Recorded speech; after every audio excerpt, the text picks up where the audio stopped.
عام طور پر ہمیں یہ بتایا جاتا ہے کہ قائد اعظم صرف ہندوستان کے مسلمانوں کے لیڈر ہیں اور ہندوستان کے مسلمانوں کے ہی ایشوز پر آپ نے کام کیا اور ہم کو ایک پاکستان بنا کے دیا. خواتین حضرات، قائد اعظم کے بارے میں یہ بھی بہت بڑی غلط فہمی ہے. آپ امت مسلمہ کے ایک لیڈر ہیں، آپ ایک پین اسلامسٹ ہیں. آپ نے پوری امت کے ہر مسئلے پر اتنے دلیرانہ اور غیرت مندانہ سٹیپس لیے ہیں کہ انسان کی عقل دنگ رہ جاتی ہے، خاص طور پر اس وقت بھی کہ جب پاکستان بنا ہی نہیں تھا، پاکستان ریزولوشن بھی پاس نہیں ہوئی تھی. یعنی 1938 میں جب مسلم لیگ کا اجلاس ہو رہا ہے، اس وقت تو ہندوستان کے مسلمانوں کی اپنی تقدیر کا نہیں پتا کہ مسلمانوں کے ساتھ کیا ہونے والا ہے.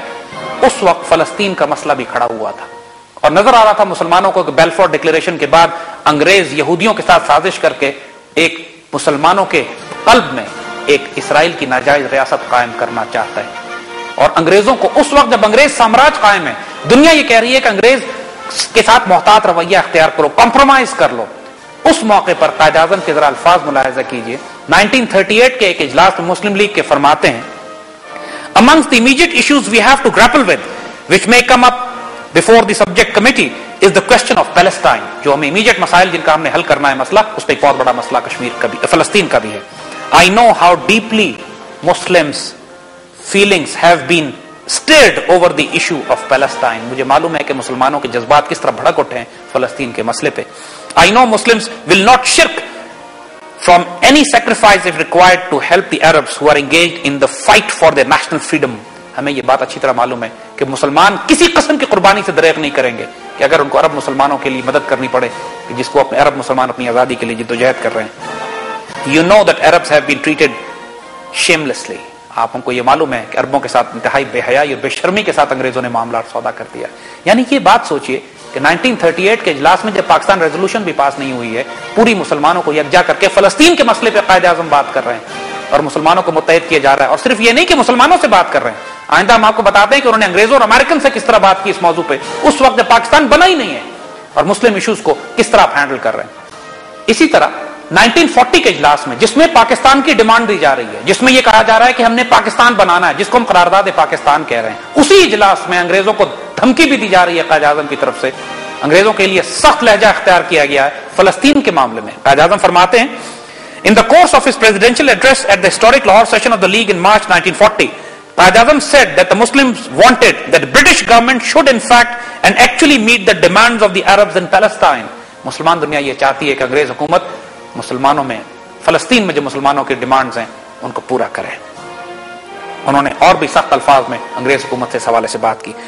Addressing the Muslim Students Union in 1944, Quaid Azam warned. Quaid Azam نے یہاں پر بڑے ہی سخت الفاظ 1944 میں استعمال کی. دیکھیے ابھی آپ آزاد نہیں ہوئے ہیں، پاکستان کے آپ گورنر جنرل نہیں بنے، 1944 کی بات ہے.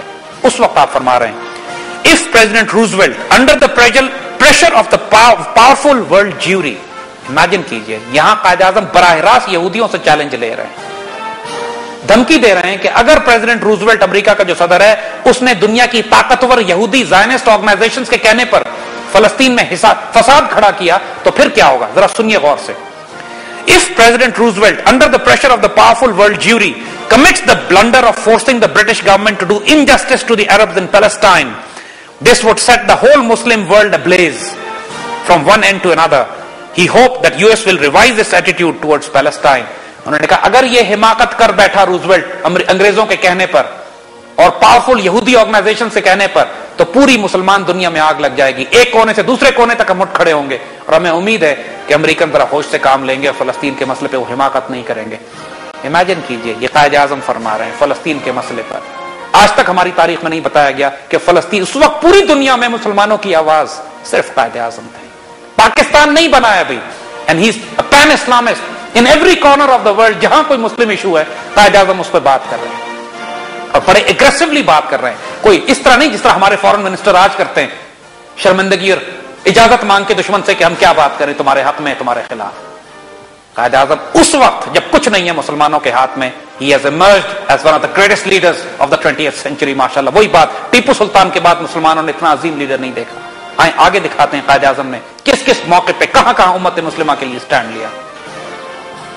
اسی طرح 1945 میں برٹش پرائم منسٹر ایٹلی کو ایک خط لکھا آپ نے قائد اعظم نے، اور اس میں لکھتے ہیں President Truman's reported Palestine immigration proposal is unwarranted encroaching upon another country, monstrous and highly unjust. دیکھیے الفاظ دیکھیے, قائد اعظم اتنے شدید الفاظ استعمال کر رہے ہیں کہ جو امریکیوں نے فیصلہ کیا ہے کہ مسلمان ملکوں میں یہودیوں کو آباد کیا جائے فلسطین میں لے جا کے, یہ مانسٹرس ایک خوفناک انتہائی ظالمانہ قسم کا ایک قدم ہے.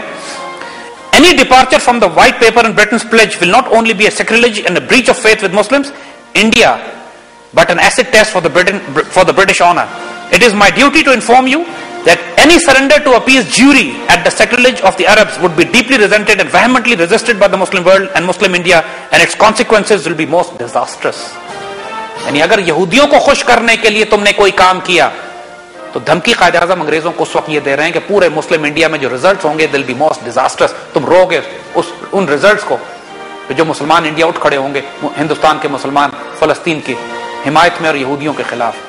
دیکھیے Quaid-e-Azam was taking a head on collision with the Jews even at that time.